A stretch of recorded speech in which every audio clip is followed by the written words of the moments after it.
À Clos-les-Trois-Rivières, le syndicat Loire-Ailleurs 28 a reçu le trophée de l'eau Loire-Bretagne de 2025. Une récompense qui salue son travail de restauration écologique sur le Loir. Ce prix vient saluer un projet de restauration écologique exemplaire, mené sur un tronçon du Loir classé Natura 2000. Objectif, redonner vie à la rivière, longtemps perturbée par la présence d'anciens ouvrages hydrauliques, vestiges de moulins aujourd'hui à l'arrêt. Mais au-delà des travaux, le plus difficile, explique le président du syndicat Patrick Martin, c'est de convaincre les propriétaires. Par contre, il y a quelques propriétaires, eux, ne regardent que la valeur que ça peut leur apporter pour la revendre derrière. Voilà. Parce que lui, ce qu'il regardait, c'était l'attrait pour lui financier que ça pouvait lui apporter et pas forcément le côté écologique. Nous, on traite l'ensemble. Le côté financier, c'est l'appui technique. Mais le côté humain, le côté de la planète, de ce qu'on va transmettre, ça, c'est le travail que l'on veut transmettre aux autres et aux gens qui viendront après nous. Ça, pour moi, le côté financier a peu d'intérêt quand on a le problème. Alors que là, c'était plutôt pour faire une affaire financière. Donc pour convaincre ces gens-là, c'est plus compliqué.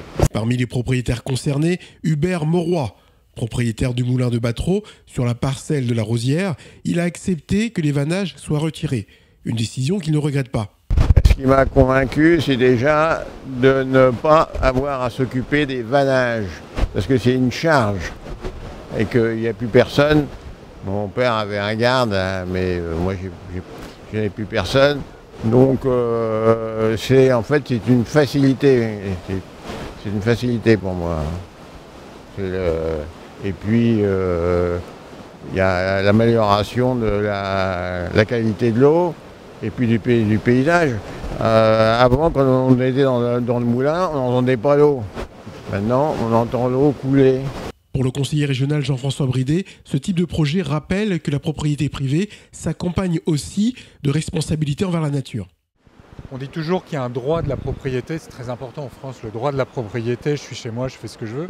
Moi je considère qu'il y a des devoirs aussi quand on est propriétaire, et quand on est propriétaire de lieux qui sont des écosystèmes. Et le devoir de faire en sorte que la vie puisse s'y épanouir, ça c'est important, c'est aussi important que le droit de propriété. On a les mêmes débats en Sologne par exemple en forêt avec l'engrillagement.